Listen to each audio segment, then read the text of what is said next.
Hey there, my name's Nathan Richards, and today we're going to have a look at Minecraft Education Edition.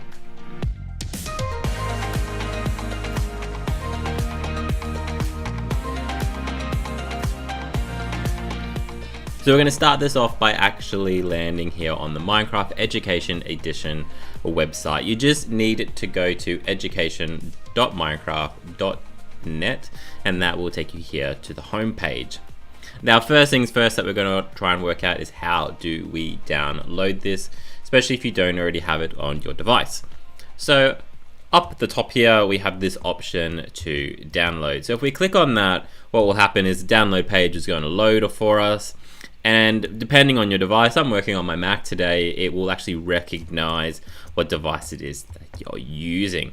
So from there, I can choose to download that, but I can also scroll down to look at other possible versions. So Minecraft Education Edition is also available for Windows. It's available for Chromebooks, Mac, and iPads. And so if I don't see the correct one, I can just click on one of them. You can also download it here from the Windows Store, which if you are already logged into the Windows Store is super useful because it manages a lot of that login process for you already. The second part is from support. So we can click it here for support.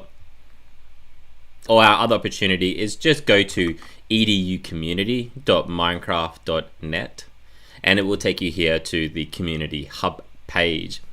From here, we have forums where people can basically put in their suggested ideas or problem-solving issues that they may have.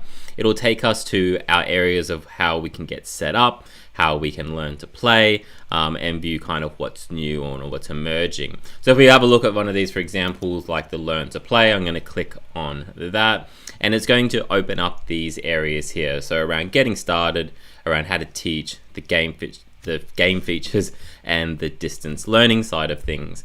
Now you can sign in as an educator. If you have an Office 365 account, this is going to work nice and easy for you. So let's have a look at that. So I'm going to click up here at the top right hand corner to sign in. Alright, so perfect. Now I'm signed in. We'll notice that my name is going to come up, and then I have areas such as my profiles, my activities, and most importantly, you can submit requests for help here. So if I have a look at my profile, for example, I can see what activities I've currently been around and been talking about. I can click here to edit my profile to change the information about myself, where I'm from, what my interests are. It basically forms a community, and I can come through here, say, you know, what is my role, what are my subject areas, my student ages, and whether or not I'd like to receive information from Minecraft themselves. So learning all about badges and what they mean in the Minecraft education community. Once you're logged in, you have this option to click down and then click on My Classroom. It will load this page for you and you'll see this area for my badges. Now, if you don't have any, you're just going to want to click to learn more about those badges. And there are 3 possible badges that you can earn with Minecraft Education Edition. The first one is the community badge. The next one is the certified, and then there is the mentor badge. Now for that, it's pretty self-explanatory. It is on the screen, but we just start the community one by completing your profile, okay? Making sure that you've got that email, and then you eventually end up earning that badge over time. You can then go through the process of completing the Minecraft Teacher Academy courses, which are offered by the Minecraft Education team, and you can find dates and times for when you can enroll to be part of that, or you can also do it self-paced through Microsoft Learn. The last option there is the third stage, which is to become a Minecraft mentor, which is an application program where you apply and put forward your reasons for being in the mentor program. So they are your 3 possible badges that you can earn with Minecraft Education Edition. So let's have a look first at the settings for your game, and this is the settings controlled for yourself. We have some settings around accessibility. We also have this how to play. We have some other options here around profiles. Most of these will all be on. You definitely want to have enabled single sign-on otherwise you'll be being asked to sign in and out constantly. a game with video. So this one is quite an interesting one. Most people find the camera perspective, which is the way you play, that first person is most preferred. Some students may change this, but first person always seems to be the preferred one. And we'll have a look at this hide hand option here.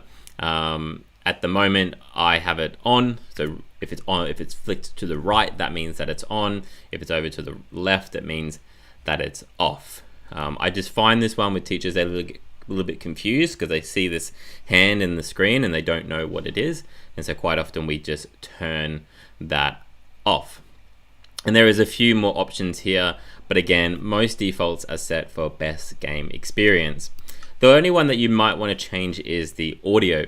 Now with the audio, I would normally recommend having the main volume on, but some people like to have the music off. So let's go back and we're going to have a look here at play. When we click on play, we hit the main screen, and there's two real options here. You've got the ability to kind of create or continue with something that you already have, or you have the ability to look through the in-game library. So let's look at the in-game library first.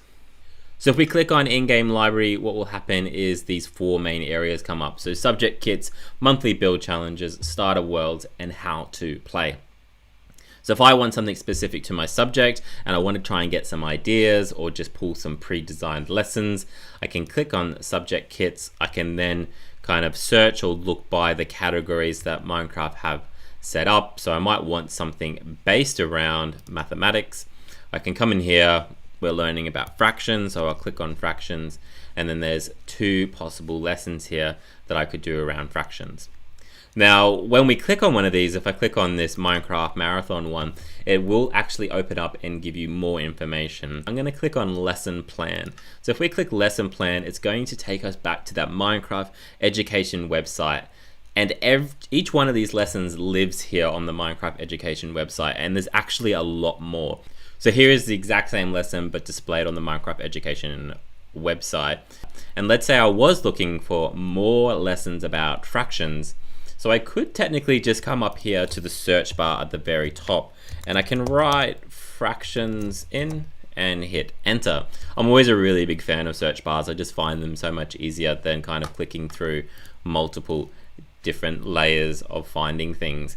So here we've got 17 results for fractions, and they're finding them in regards to resources, blogs, and articles. In regards to finding more lessons as well, if we come back here to teach with Minecraft, we can come over to explore with lessons, and then I can also come through and do it this way. And so this is my other options. I can kind of search by lessons, or I can go through the subjects. Now something that's really cool in here is this search by lessons is you can use advanced search filters, but I can then go by strand. And so if you teach in a particular country, so I teach in Australia, I can go, let's go by Australia. I'm from Queensland, so I want it by Queensland. And I can then technically go by grades if I wanted to. So if I'm a year 5 teacher, and then I can go by subjects in regards, so mathematics is the one that we're looking for. And then here I can choose my strand. And so these here are the standards, for mathematics that are available on the Minecraft education website.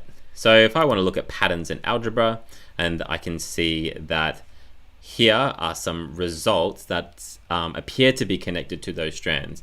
So let's return back to the actual in-game library. And let's say I really like this one. This is the one that I want to use.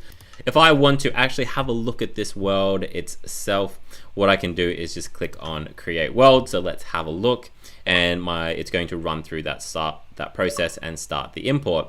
So it's told me we have successfully imported this lesson, and it's just going to start to load straight away. So here we are straight away in this lesson, ready to go, and we can see multiple different things that are going to appear. For this particular lesson, we've got some instructions here telling us what to do.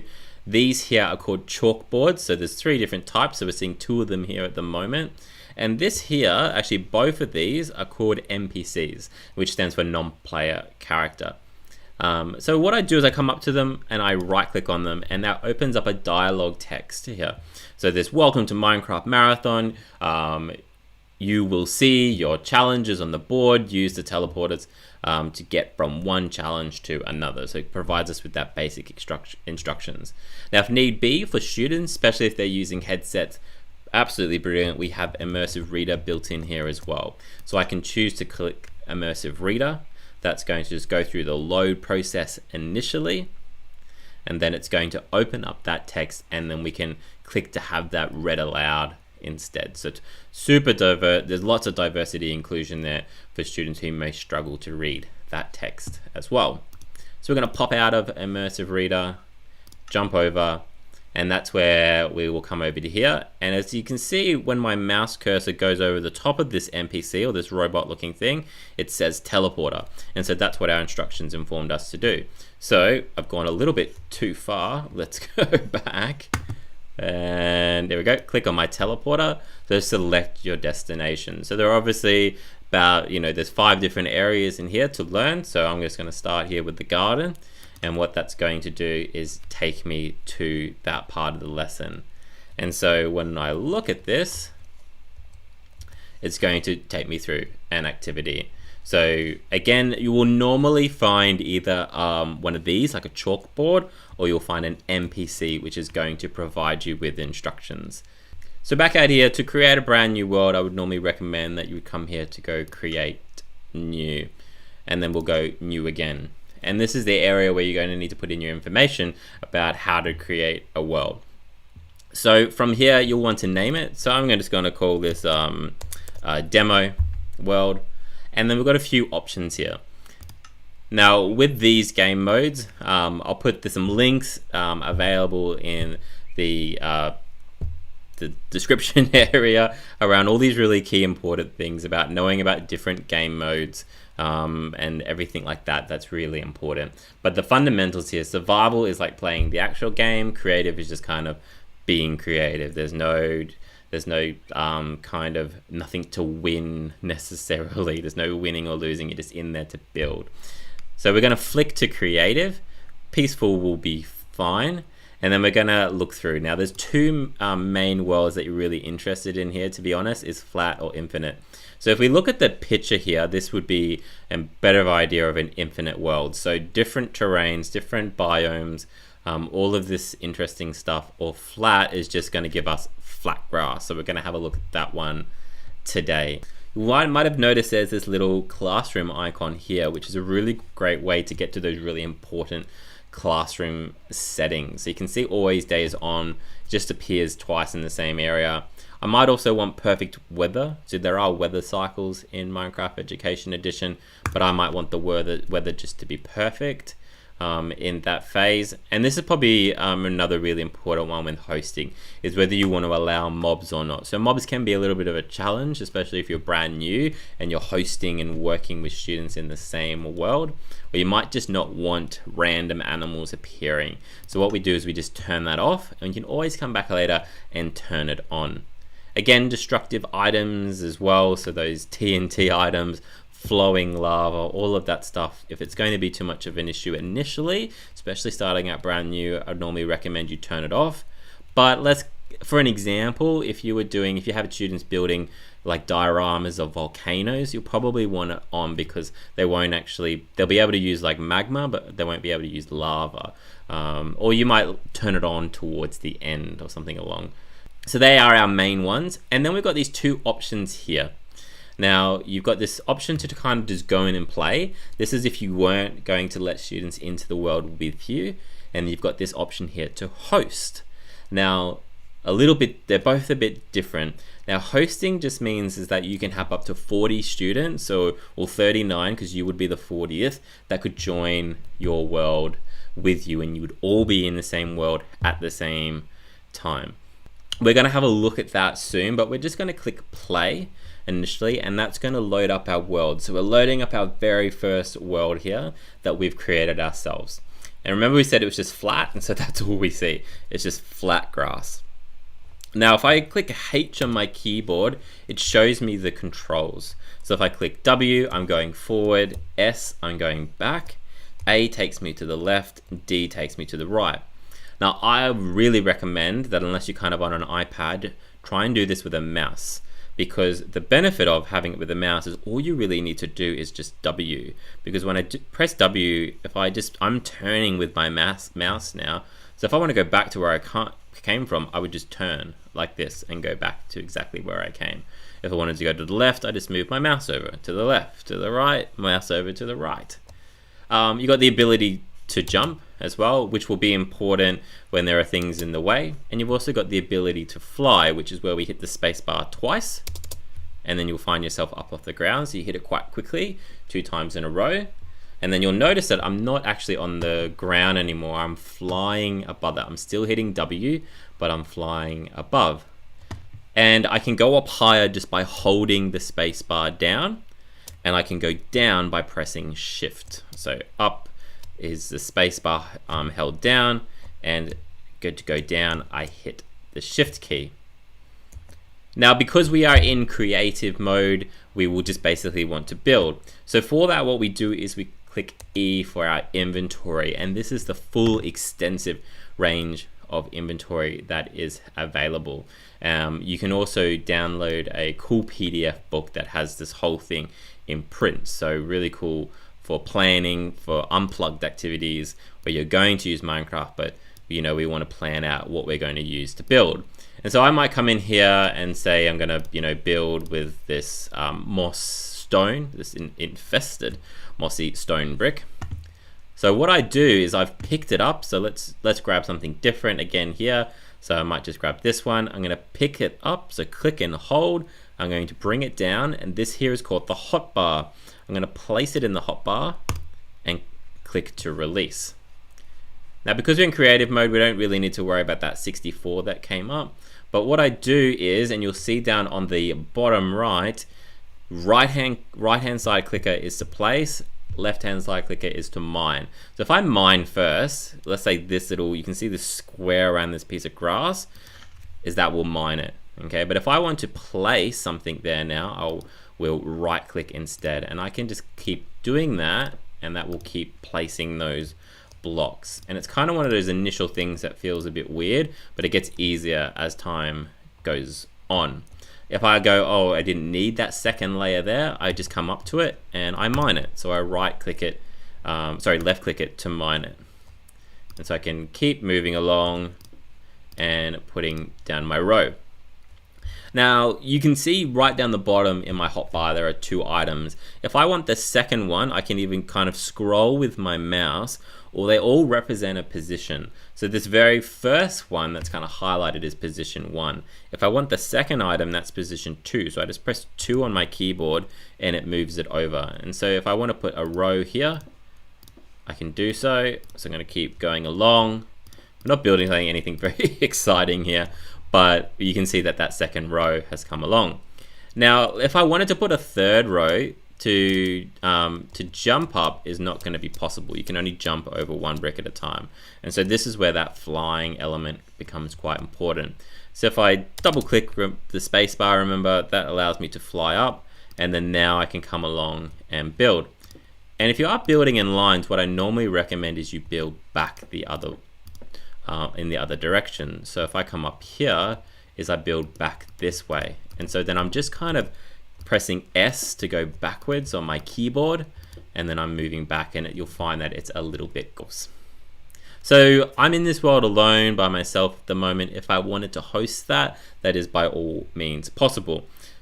So what we do to host is we come up to our little icon here if we are already in the world, and we got these little kind of 4 faces, and if we click on them, we can click this option here to start hosting. So I confirm that I want to host, and then we get this join code, and this is what I was referring to before, where students will just automatically know this. I am going to show you where this appears in the world, but by all means students are going to be absolutely fine working this part out. Now these join codes will essentially, what I've done is opened up my world for them to join. So I am going to pop a student in here just so you see what that looks like. But whilst we talk about this part around hosting, there's a couple really key important things. Is that you need to be like in the same school, the same district. Normally it means you have the same email address, so the whatever is exactly the same. You can't kind of just randomly join anyone from anywhere. There are a lot of restrictions around who is allowed into Worlds and who is not. So let's have a look at this hosting side of things. I'm going to bring a student in here quite quickly. So what we will see here is here's my name. This little crown means that I'm an operator, which means I'm in control. My student will pop up in a second. They won't have a crown. They will have a star, which just means they're a member. They're allowed to come in and build and have a great time, but they're not in full control of the world. And so if I turn around, I'm going to find them somewhere they are. So here is the student that has arrived, and I've got my other device here. So if I kind of move their head around, I can also get them to walk. I'll probably get them to walk towards me. There we go. And so you can see, whoops, and just dug a hole in the ground. You can see that they're part of our world now, and I can make them fly, and they are in there with me, hopefully having a really great time. The thing that's really cool about this is it's really easy for you to control if things are getting too much and we need to stop. Okay, you can just click here to stop hosting. And so if I just bring the student into frame there, with full control, because I'm what's called the operator, I can go, nope, we're going to stop hosting, or the lesson is over and the student is gone. Okay, so it's only myself left in the world. So if we quickly have a look at what the student would have done to join, as I said, this is super easy. This is an extra little tile on this initial screen. Here it is here, the join world option. So if we click on join world, that's where that for image code would have come in. And I think from memory, it was like agent Steve water bucket agent. That won't work anymore because I'm no longer hosting the world.